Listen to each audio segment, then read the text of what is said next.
British Advanced Pain Clinic, నొప్పి మాయం surgery దూరం. For appointments 9155515563.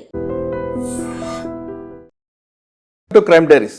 ఈ వారం మన guest one of the excellent IPS officer, పేరు డాక్టర్ కోయ ప్రవీణ్ గారు, ఐపీఎస్ డిఐజీ కర్నూలు రేంజ్. పశ్చిమ గోదావరి జిల్లా పోలవరంలో పుట్టిన కోయ ప్రవీణ్ గారు కాకినాడలో మెడికల్ చేసిన తర్వాత ఎంబీబీఎస్ చేశారు. తర్వాత ఆయన 2009లో సివిల్స్ రాసి ఐపీఎస్ సెలెక్ట్ అయ్యారు. అక్కడి నుండి కాజీపేట, పార్వతీపురం, విజయనగరంలో వివిధ పోస్టుల్లో పనిచేసిన ఆయన ఎస్పీగా విశాఖపట్నం రూరల్తో పాటు విజయవాడ లా అండ్ ఆర్డర్లో పనిచేశారు. తర్వాత బెటాలియన్ కమాండర్గా, పోలీస్ ఆర్గనైజేషన్గా, ట్రాన్స్పోర్ట్ ఆఫీసర్గా పనిచేసి డిఐజీగా ప్రమోషన్ వచ్చిన ఆయన ఇప్పుడు కర్నూలు డిఐజీగా పనిచేస్తారు. కర్నూలు రేంజ్ అనగానే ఆంధ్రప్రదేశ్లో ఎక్కువగా పేరుని వార్తల్లో నిలిచే రేంజ్ కర్నూలు. ఎందుకంటే గతంలో ఫ్యాక్షన్ జిల్లాలో ఉన్న కర్నూలు రేంజ్లో ఇప్పుడు ఎలాంటి క్రైమ్ ఉంది అనే విషయాన్ని ఆయన తెలుసుకుందాం. ముఖ్యంగా కర్నూలు రేంజ్లో గతంలో 2 జిల్లాలు ఉండేవి. ఇప్పుడు కర్నూలు, కడప, నంద్యాల, అన్నమయ్య జిల్లా 4 వచ్చాయి. 4 జిల్లాల్లో ఎలాంటి క్రైమ్ ఉంది, ఆయన ముఖ్యంగా జిల్లా రేంజ్కి వచ్చాక ఛాలెంజ్ ఏమి వచ్చాయి, అన్నిటికన్నా ముఖ్యంగా ఆయన ఎక్కువ మట్కా, అదేవిధంగా ఇల్లీగల్ యాక్టివిటీస్ మీద ఎక్కువగా ఫోకస్ చేయడానికి ప్రధాన కారణం ఏంటి అనే విషయాన్ని సార్ అంటే తెలుసుకుందాం. సార్ నమస్తే అండి. Second interview. Thank you.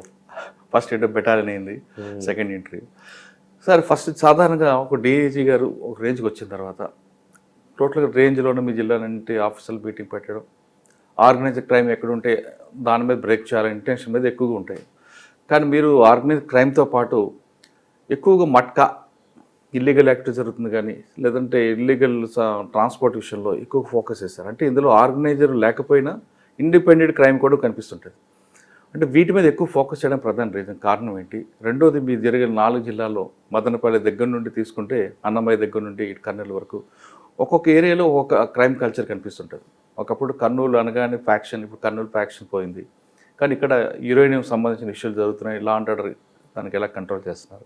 Next Nandyal అనగానే ఇప్పుడు అతిపెద్ద జిల్లాగా మీకు కర్నూలులో కనిపిస్తుంటుంది. ఆలగడ్డ అవ్వచ్చు, ఆదోని అవ్వచ్చు, డోన్ అవ్వచ్చు, ఇవన్నీ కూడా ఒకప్పుడు బాంబులతో మారుమోగిన ప్రాంతం ఇప్పుడు ఎలా ఉంది అంటే రౌడీజం ఉందా, ఫ్యాక్షన్ కంట్రోల్ అయిందా? నెక్స్ట్ కడప అనగానే అందరూ ఫ్యాక్షన్ అనుకుంటారు కానీ ఫ్యాక్షన్ ఉండదు, కానీ ఏదో రకంగా అక్కడ క్రైమ్ జరుగుతుంటుంది. ఇంకా నెక్స్ట్ అన్నమయ్య కొత్త జిల్లా, అన్నమయ్య మదనపల్లిలో ఒక సిఏ గారి తల్లి మీద చంపడం, తర్వాత రకరకాల క్రైమ్ జరుగుతుంటాయి. పేరుకి ప్రసాదం కనిపిస్తుంది కానీ అన్నమయ్య అక్కడ కూడా డిఫరెంట్ క్రైమ్ కనిపిస్తుంది. ఈ 4ని ఎలా బేస్ చేసుకొని మీరు వెళ్తున్నారు? ఇప్పుడు జరుగుతున్న క్రైమ్ రేట్ తగ్గించడానికి మీ దగ్గర ఉన్న ప్లాన్ ఆఫ్ యాక్షన్ ఏంటి? ఇప్పుడు కర్నూలు రేంజ్ ఫస్ట్ నుంచి మనం కర్నూలు నుంచి వెళ్దామంటారు, అన్నమయ్య నుంచి వద్దామంటారు? కర్నూలు నుంచి వెళ్దాం. ఫస్ట్ రేంజ్ గురించి చెప్పి తర్వాత వెళ్దాం. ఓకే. ఇప్పుడు కర్నూలు రేంజ్ అనేది ఇదివరకు 2 జిల్లాలు ఉన్నాయి, కానీ రాయలసీమ మొత్తానికి అడ్మినిస్ట్రేటివ్ రేంజ్ ఇదేనండి. అనంతపూర్ రేంజ్కి అడ్మినిస్ట్రేటివ్ పవర్స్ ఉండవు. So inspectors, sub inspectors, ASS వాళ్ళ ముగ్గురు appointment, increments, so administrative work ఎక్కువ ఉంటుంది. అంటే మీకు చిత్తూరు, అనంతపూర్ కూడా మీకే వస్తుంది administrative appointing authority Kurnool admin range అంటారు. సో ఇలాంటిది మనకి ఒక ఉమ్మడి రాష్ట్రంలో వరంగల్, కరీంనగర్ కూడా వరంగల్ అడ్మిన్ రేంజ్. సో ఇక్కడ ఏంటంటే మనకి అడ్మిన్ మ్యాటర్స్ ఎక్కువ ఉంటాయి. ఇంకా రెగ్యులర్ రేంజ్ అంటే లా అండ్ ఆర్డర్లో మనకి ఇదివరకు 2 జిల్లాలు ఉండే, ఇప్పుడు 4 జిల్లాలు అయింది. పాత దాని మీద పోల్చుకుంటే కొద్దిగా మీరు చూడండి, అది చివర చిన్న తోకలాగా ఉంది కదా కింద, అది మనకి ఎక్స్ట్రా యాడ్ అయింది. అది ఇదివరకు కడప జిల్లా కాకుండా అదనంగా మదనపల్లి సబ్ డివిజన్ నుంచి, చిత్తూరు జిల్లా నుంచి 3 నియోజకవర్గాలు మనకి రాజంపేట పార్లమెంట్ పరిధిలో, మదనపల్లి, తంబలపల్లి, పీలేరు మనకి ప్లస్ కడప జిల్లాలో 3 నియోజకవర్గాలు, రాయచోటి, రైల్వే కోడూరు, ఇది రాజంపేట కలిపి 6 నియోజకవర్గాలతో కలిపి అన్నమయ్య జిల్లా ఏర్పడింది. సో ఏంటంటే మనకి ఇప్పుడు ఇది అదనంగా కొంత భూభాగం కలిసింది పాత దానితో పోల్చుకుంటే. సో రేంజ్ అంటే మెయిన్ బేసికల్లీ రేంజ్ ఆఫీసర్ అనేది మెయిన్ అడ్మినిస్ట్రేషన్నే ఎక్కువ ఉంటుందండి, అడ్మినిస్ట్రేటివ్ వర్క్ ఉంటుంది అనమాట. తర్వాత వచ్చి లా అండ్ ఆర్డర్ వచ్చి ఓన్లీ గ్రేవ్ వరకు చూస్తారు, గ్రేవ్ మ్యాటర్స్, ఆర్గనైజ్ క్రైము, లేకపోతే జనరల్ సినారియో. తర్వాత ఎస్పీని గైడ్ చేయటం మెయిన్. మనం డైరెక్ట్గా వెళ్ళి ఎస్పీ ఉన్నప్పుడు డైరెక్ట్గా వెళ్ళి చేసేది పెద్ద రేంజ్లో ఉండదు, ఇది guidance and supervisory function. So మనం చూసుకుంటే నేను రాయలసీమలో అడుగు పెట్టడమే, ఇక్కడ పోస్టింగ్ వచ్చిన తర్వాత తిరుపతి వెళ్తుంది తప్పితే ఈ కర్నూలుకి ఇదే మొదటిసారి రావటం. ఇక్కడ ఏంటనే దాని మీద కొంచెం అవగాహన చేసుకునేటప్పటికి ఇక్కడ మెయిన్ గ్యాంబ్లింగ్ అనేది ఒక మేజర్ సోషల్ ఈవెల్. ఇదివరకు అంటే ఫ్యాక్షనిజం ఇవన్నీ ఉండేవి, సార్ ఇప్పుడు అలాంటివి ఏమీ లేవు. గ్యాంబ్లింగ్ అనేది ఒక మేజర్ ఇక్కడ సోషల్ ఈవెల్. గత కొంతకాలంగా కొంచెం దాని యొక్క ఇంటెన్సిటీ యొక్క గ్యాంబ్లింగ్ నిర్వహణ అనేది ఒక లార్జ్ స్కేల్గా ఒక ఇంటెన్సిఫైడ్ ఆర్గనైజ్డ్ మేనర్లో ఈ కర్నూలు, నంద్యాల, కడప జిల్లాల్లో బాగా జరిగేటట్టు మనకి ఇన్ఫర్మేషన్ వచ్చిన మొదటి రోజుల్లో. సో వచ్చినప్పటి నుంచి గ్యాంబ్లింగ్ అనేది కంట్రోల్ చేయాలనేది పెట్టుకున్నామండి. దానిలో భాగంగానే డే 1 నుంచి కూడా మనం మొత్తం అన్ని సబ్ డివిజన్స్, అన్ని ఏరియాస్కి కూడా వెళ్ళి మా ఆఫీసర్స్ అందరికి కూడా గైడెన్స్ ఇవ్వడం జరిగింది. సార్ గ్యాంబ్లింగ్లో 3 రకాలు ఉంటాయి, రమ్మీ అని రకరకాలు కనిపిస్తుంటాయి. రమ్మీ ఆడడం నేరం కాదని వాళ్ళు అంటారు, కానీ గ్యాంబ్లింగ్ అనేది మనకి యాక్చువల్గా క్రైమ్ కింద వస్తుంది. దాన్ని మీరు ఎలా డివైడ్ చేసుకొస్తారండి? అంటే ఈ జిల్లాలో రమ్మీ తక్కువ అండి. రమ్మీ అనేది ఆ క్లబ్స్లో ఉంటుంది. సో కర్నూలు క్లబ్ అలాంటివి ఉన్నాయి. ప్రస్తుతానికి అక్కడ కూడా వాళ్ళు ఆడటం లేదు. ఇదివరకు నిర్వహించారు, ప్రస్తుతం అయితే నిర్వహించట్లేదు. అంటే ఎక్కువగా మీరు గ్యాంబ్లింగ్లో ఏం కనిపిస్తుంటుంది? ఏ టైం కట్స్ల బండిల్స్ అంటారు, రకరకాలు అంటారు. అంటే మీకు గ్యాంబ్లింగ్ విషయానికి వస్తే మీరు కోస్తా, ఉత్తరాంధ్ర ప్రాంతాల్లో, డెల్టా అండ్ ఉత్తరాంధ్ర ప్రాంతాల్లో 13 ముక్కలు అనేది ఎక్కువ. అవును. ఈ 13 కార్డ్స్ రమ్మీ అనేది ఎక్కువగా ఆడతారు. ఈ ఒంగోలు కింద ప్రాంతానికి వచ్చేటప్పటికి 13 కార్డ్స్ కన్నా కూడా ఈ 3 ముక్కల ఆట, ఈ లోనా బయట, చిన్న బజార్, పెద్ద బజార్ లాంటి ఆటలు ఆడటం ఇక్కడ ఆనవాయితీ. ఇక్కడ కూడా 13 కార్డ్స్ ఉండొచ్చు, కానీ 13 కార్డ్స్ ఆడేది డిఫరెంట్ లెవెల్ క్రౌడ్. వాళ్ళు ఏంటంటే కాలక్షేపానికి 2-3 గంటలు ఆడుకుంటారు, పోతారు. అవన్నీ కూడా ఆర్గనైజ్డ్ క్లబ్స్ ఉంటాయి, అన్నీ ఉంటాయి. ఈ మట్కా అనేది ఎట్లా అంటే దీనికి ఒక బీటర్స్ అంటారు. వీళ్ళే కొన్ని ఫోన్ నెంబర్స్, వాట్సాప్ గ్రూపుల ద్వారా సిచ్యువేషన్కి అనుకూలంగా చూసుకుని ఒక ఐసోలేటెడ్ ప్లేస్లో ఒక టెంట్ వేసి కింద కార్పెట్స్ వేసి ఆర్గనైజ్ స్కేల్లో భోజనాలు, వేట మాంసాలు, కోడి మాంసాలు, బిర్యానీలు అన్నీ పెట్టి, లిక్కర్ అన్నీ పెట్టి ఒక ఆర్గనైజ్ స్కేల్లో రన్ చేస్తారు. సో అది ఈ ప్రాంతంలో అది ఎక్కువ అనమాట. అంటే ఈ 4 జిల్లాలో ఎక్కువ ఏ ప్రాంతం కనిపిస్తుంటుంది మీరు చెప్పిన క్రైమ్? మా దానిలో అయితే హెడ్ క్వార్టర్ గుంతకల్లు, తాడిపత్రి, తర్వాత మా దగ్గర కోయిలకుంట్ల, కొమిలిగుండ్ల, ఆలగడ్డ, తర్వాత కడప జిల్లాలో వచ్చి జమ్మలమడుగు, బద్వేలు, తర్వాత పులివెందల ఎక్కువ అండి. ఇక్కడ కర్నూలు దగ్గర ఎమ్మిగనూరు ఈ ప్రాంతం కూడా ఉంటుంది కదండి. కర్నూలులో కొంచెం కర్ణాటక బార్డర్లో ఉంటుందండి. ఎమ్మిగనూరు కొంచెం ఆలూరు దగ్గర, ఆలూరు, ఆదోని కూడా ఉంటుంది. కానీ మెయిన్ ఎపిసెంటర్ తాడిపత్రి, గుంతకల్ నుంచి జమ్మలమడుగు 3 లైన్. ఈ రైల్వే లైన్ ఉంటుంది కదా మనది, మెడ్రాస్ ముంబై లైన్, ఆ లైన్ బట్టి గుంతకల్ నుంచి ఇలా స్టార్ట్ బళ్ళారి, గుంతకల్లు. ఎందుకంటే రైల్వే స్టేషన్లో వాళ్ళు పెట్టుకుంటారు అంటే పూర్వం రోడ్ ట్రాన్స్పోర్టేషన్ అంత సరిగ్గా ఉండేది కాదు కదా. ఇది ట్రంక్ లైన్ కదా, మెయిల్ లైన్ కదా. ముంబై మెడ్రాస్ మెయిల్ లైను బళ్ళారి, గుంతకల్లు, తాడిపత్రి, గుత్తి, తాడిపత్రి, జమ్మలమడుగు, ఎర్రగుంట్ల అలా వెళ్తుంటుంది. సో ఈ బీటర్స్ అంతా ఏంటంటే ఈ రోజు ఎక్కడ ఉంటే రేపు ఈ రైల్వే లైన్ బట్టి నడుచుండేది. సార్ దాని మీద ఎక్కువ ఫోకస్ పెట్టారు మీరు. అందులో అరెస్టులు ఏం జరిగాయి? అరెస్టులు కన్నా కూడా అరెస్ట్ అంటే చట్ట ప్రకారం పెద్ద సీరియస్ సెక్షన్స్ అంటూ ఏమీ లేవు. కానీ వాళ్ళకి చేయవలసిన బైండ్ ఓవర్స్, ప్రివెంటివ్ మెషర్స్ అన్ని తీసుకున్నాం. ఒక విధంగా చెప్పాలంటే ఈ 4 నెలల్లో మా గ్రేటెస్ట్ అచీవ్మెంట్ ఏంటంటే రేంజ్లో మట్కా 100% కంట్రోల్లో ఉంది. 100% అన్నా కంట్రోల్, లార్జ్ స్కేల్ కంట్రోల్లో ఉంది. అప్పుడు అక్కడ చిన్న చితక 10 మంది ఎక్కడో చోట ఉంటారు, ఇక దొంగ పోలీస్ ఆటలాగా ఊటీఆరా జరుగుతూ ఉండొచ్చు, కానీ లార్జ్ స్కేల్ అయితే టోటల్గా కట్టడి చేయగలిగాం. సార్ మీరు గతంలో కూడా విశాఖ పనిచేసిన డైమండ్ చెక్ పాయింట్ని పెట్టేవారు. డైమండ్ చెక్స్ చేయడం, సర్ప్రైజ్ చెకప్ ఒక్కో దగ్గర కాకుండా మార్చడం అనేది గంజాయి దీన్ని, అదే కాన్సెప్ట్ ఇక్కడ కూడా పెట్టారా? గంజాయి లాంటి ఏమి లేవు. గంజాయి కోసం కదా ఆ కాన్సెప్ట్, అంటే ఒకే దగ్గర చెక్ పాయింట్ పెట్టకుండా సర్ప్రైజ్ చెకప్ చేయడానికి కూడా ఏంటంటే ఇది అంతా కూడా ఇక్కడ కూడా ఏంటంటే ఇది కూడా ఇంచుమించు చెప్పాలంటే నక్సలైట్లు లేరు, కానీ ఈ బంజరు భూములు, అడవులు, ఈ చిట్టు అడవులు, వాస్ట్ ఏరియా అనమాట. సో చెక్ చేయడం అనేది ప్రాక్టికల్లీ పాసిబుల్ ఏం కాదు. కాకపోతే మనకి ఏంటంటే ఈ బీటర్స్ అనేది ఒక ఐడెంటిఫైడ్ లిస్ట్ ఉంది. సో వాళ్ళందరినీ పిలిచి బైండ్ ఓవర్లు చేసుకోవటం. తర్వాత ఒకటిసారి ఆలగడ్డలో ఎక్కడో పెట్టారు పెద్ద స్కేల్లో, అది ఇంకా ఆట మొదలవక ముందే మనం పట్టుకున్న దానిలో బాగానే కొద్దిగా ఆట మొదలై ఉంటే ఇంకా 10 టైమ్స్ ఎక్కువ ఉండేది రికవరీ. ఆట మొదలవకముందే మనం రైడ్ చేయడం వల్ల జస్ట్ మినిమంతో అయింది. పెద్ద స్కేల్లో ఒక్కసారే ఆలగడ్డలో అటెంప్ట్ చేయడం జరిగింది. ఇంకా చిన్న చితగా రోజు ఏదో ఒకటి every alternate day small scale అయితే వస్తున్నాయి. లార్జ్ స్కేల్ అయితే ఇప్పుడు వచ్చి జరగలేదు. సార్ మట్కా ఆడేవాడందుకు బాంబేలో ఉండి అక్కడ ఫోన్ చేసి ఒక నెంబర్ తీసుకొస్తాడు. అది వేరే, అదే సింగిల్ నెంబర్ లాటరీ టైప్, అది దాన్ని మట్కా అంటారు. సార్ ఎక్కువ మీరు వ్యభిచారం మీద ఫోకస్ పెట్టారు 4 జిల్లాల్లో కూడా.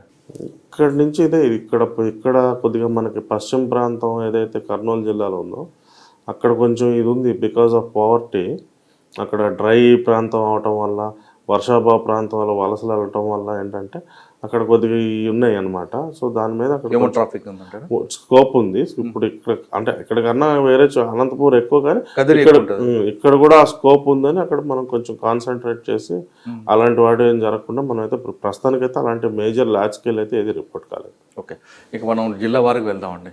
ఫస్ట్ కర్నూలు జిల్లా. కర్నూలు జిల్లా ఒకప్పుడు ఫ్యాక్షన్, ఇప్పుడు కంట్రోల్ అయింది. కొంచెం మీరు అన్నట్లుగా ఎమ్మెన్గన్నూరు కర్ణాటక బార్డర్లో కొంచెం అక్కడక్కడ కనిపిస్తుంటుంది. అది మీ కంట్రోల్లో ఉందంటున్నారు. కర్నూలులో ఏముంది సార్ మేజర్ ఛాలెంజ్?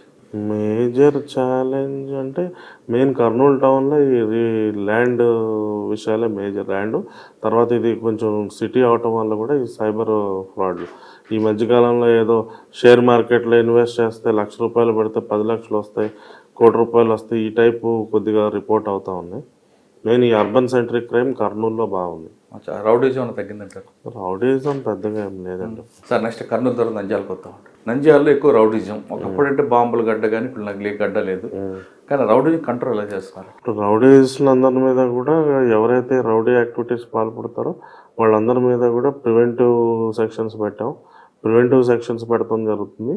అదేవిధంగా కూడా జైల్లో ఉన్నారు చాలామంది కేసుల్లో, జైలు మానిటరింగ్ కూడా స్ట్రిక్ట్గా చేస్తాం. వచ్చినా కూడా ఎవరైతే ఇప్పుడు 2 వర్గాల మధ్య ఎక్కడైతే రైవలరీస్ ఉన్నాయో వాళ్ళలో ఇద్దరిని ఒక లొకేషన్లో ఉండకుండా వేరే ఊర్లో ఉండే విధంగా వాళ్ళని కౌన్సిలింగ్ చేసి పంపిస్తాం. ఓకే, నంద్యాలలో శ్రీశైలం కూడా కలిసిందండి. శ్రీశైలం ఇప్పుడు మనం చూస్తుంటే ఏపీకి ఒక పర్యాటక కేంద్రంగా మారుతుంది. శ్రీ సీఎం గారు కూడా ఎక్కువగా దాని మీద ఎక్కువ ఫోకస్ చేస్తారు. అవును, ఎక్కువ క్రైమ్ కానీ లేదంటే డెవలప్మెంట్ విషయంలో కానీ అక్కడ ఎక్కువగా కనిపిస్తుంటుంది. కాబట్టి శ్రీశైలం మీద మీకున్న ఫోకస్ ఏముంది? ఇప్పుడు శ్రీశైలం అండి టోటల్ అది 2 విలేజెస్ ఉంటాయండి అక్కడ. శ్రీశైలం టెంపుల్ టౌన్ పూర్తిగా కూడా టెంపుల్ ఆధీనంలో ఉంటుంది. తర్వాత అక్కడ అతిపెద్ద ఊరు సున్నిపెంట, అక్కడ 20,000 జనాభా ఉంటుంది. సున్నిపెంట శ్రీశైలం నుంచి హైదరాబాద్ వెళ్ళే దారిలో ఉంటుంది. ఇప్పుడు మేము ఇక్కడి నుంచి శ్రీశైలం వెళ్ళాలంటే ప్రకాశం జిల్లా వెళ్ళి ప్రకాశం జిల్లా దోర్నాల నుంచి మళ్ళీ మేము శ్రీశైలం జిల్లా, ఈవెన్ ఆ ఘాట్ రోడ్లో కూడా 2/3 ప్రకాశం జిల్లాలో ఉంటుంది, ఓన్లీ 1/3 మనకు ఉంటుంది. సో ఇది శ్రీశైలంకి ఏంటంటే మేజర్ ఇప్పుడు పర్యాటక కేంద్రంగా డెవలప్ చేయడానికి హ్యూజ్ పొటెన్షియల్ ఉంది. కానీ మేజర్ ప్రాబ్లం ఏంటంటే యాక్సెసిబిలిటీ. రోడ్ అనేది 2 రోడ్లు ఉన్నాయి, ఒకటి దోర్నాల రోడ్డు, ఒకటి ఈగలపెంట అది నాగర్ కర్నూలు నుంచి వచ్చే రోడ్. ఆ 2 రోడ్లే. 2 రోడ్లు కూడా రిజర్వ్ ఫారెస్ట్లో ఉండటం వల్ల రోడ్ ఎక్స్పాన్షన్కి ఆ పర్మిషన్లు అవి రావడం కొద్దిగా ఇబ్బందితో కూడుకున్నది. సో ఎస్పెషలీ మనకి 365 days ఇది major Saturday Sunday huge. Hyderabad నుంచి మనకి దోర్నాల నుంచి వచ్చే క్రౌడ్ ఎక్కువ భక్తులు ఉంటారు. హైదరాబాద్ నుంచి వచ్చేది ఏంటంటే సైట్ సీయింగ్ భక్తులతో పాటు సైట్ సీయింగ్ క్రౌడ్ కూడా హ్యూజ్ స్కేల్లో హైదరాబాద్ మార్గం గుండా వస్తూ ఉంటారు. సో మనకి సాటర్డే సండే అక్కడ ఎప్పుడు ప్రెషర్ పాయింట్ అనమాట. ఈ ఎస్పెషలీ హైదరాబాద్ రోడ్లో ఏంటంటే విపరీతంగా వీళ్ళు సైట్ సీయింగ్ క్రౌడ్ వాళ్ళు వస్తూ లేకపోతే ఇక్కడ సున్నిపెంటలో కానీ మద్యం సేవించడం వల్ల కానీ లేకపోతే సడన్గా రోడ్డు పక్కన కారు ఆపేసి ఏమన్నా జంతువులు కనిపిస్తాయని అట్లా చూస్తూ ఉంటారు. రోడ్డు చిన్నది, ఒక వాహనం ఆగితే 2వ వాహనం వెళ్తాకుండదు. ఇవన్నీ ఉంటాయి. మనం సో వీకెండ్స్ మాత్రం స్ట్రిక్ట్గా కాన్సన్ట్రేట్ చేస్తాం.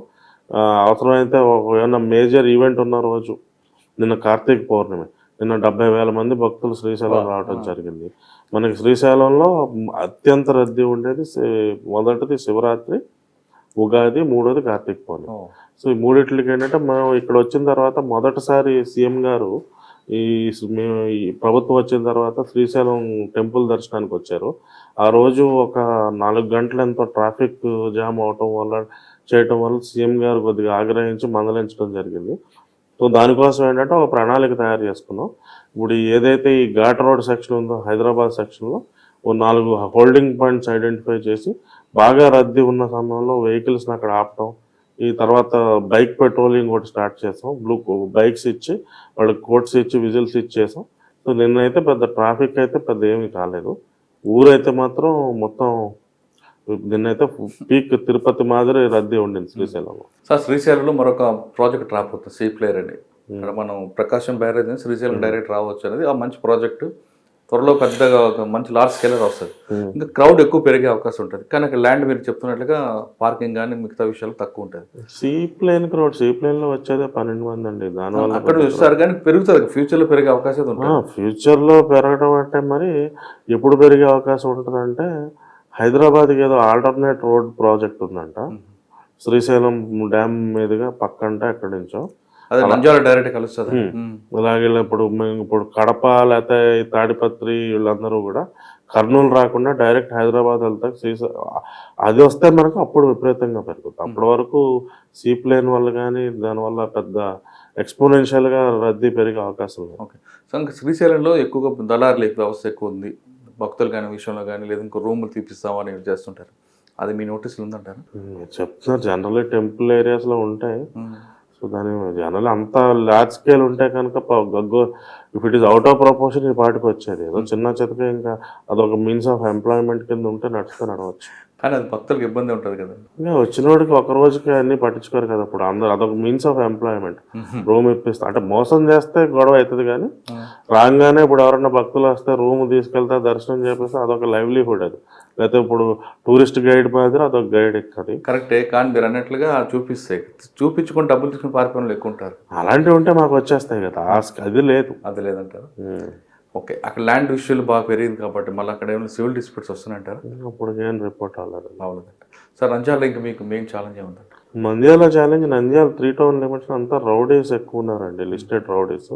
సో వాళ్ళ మీద మనం పూర్తిగా సమగ్రవంతంగా ఒక ప్రణాళిక ప్రకారం అదంతా మనం కంట్రోల్ చేసి ఇప్పుడైతే ప్రస్తుతం అదుపులో ఉంది. ఇంకా అదర్వైజ్ అయితే అక్కడ ఇప్పుడు గ్యాంబ్లింగ్ కూడా మేము కంట్రోల్ చేస్తాం.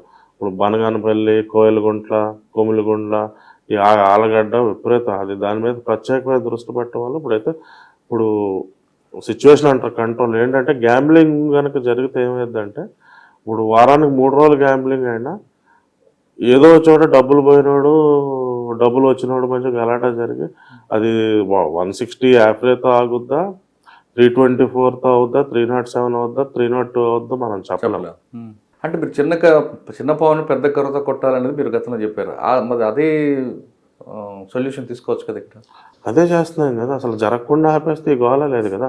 ఇప్పుడు నిజంగా కానీ గ్యాంబ్లింగ్ మీద ఫోకస్ పెట్టకపోతే మాకు ఈ 324లో 307లో 302లో ఎన్ని వచ్చి ఉండే 4 నెలలు. నెలకు 1-2 302లు వచ్చాయి. ఒక 7-8 307లో 10-15 324 రిపోర్ట్ అయ్యాయి కదా.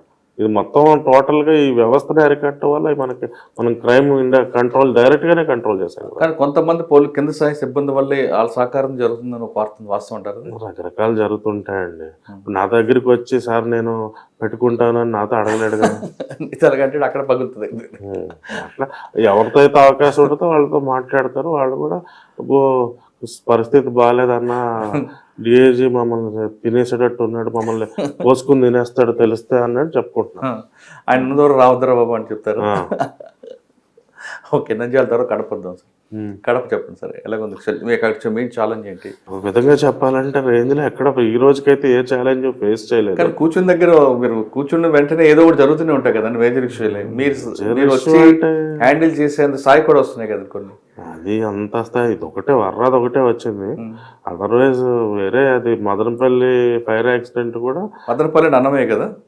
మన కడప గురించి మాట్లాడుతాం. అదే వచ్చిన తర్వాత అంత మేజర్ అయితే ఏం లేదు.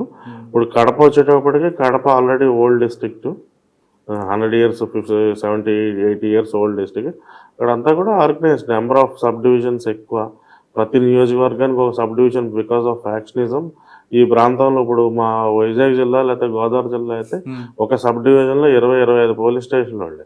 ఇక్కడ 6-7 పోలీస్ స్టేషన్లు, 700 పోలీస్ స్టేషన్లకి ఒక్కొక్క సబ్ డివిజన్ డిఎస్పీ ఫ్యాక్షనిజం ఉండటం వల్ల తెలంగాణలో నక్సలిజం వల్ల ఏంటంటే పోలీస్ ఈ ఏరియాలో కొంచెం వ్యవస్థీకృతంగా బలంగా ఉంటుంది ఆంధ్ర ప్రాంతంతో పోల్చుకుంటే.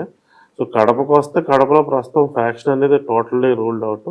కాకపోతే అది మాజీ ముఖ్యమంత్రి గారి స్వగ్రామం అవటం, పులివెందుల మాజీ ముఖ్యమంత్రి గారి స్వగ్రామం అవటం ఒక ప్రాముఖ్యత విశిష్టత ఎప్పటికీ ఉంటుంది కడపకి.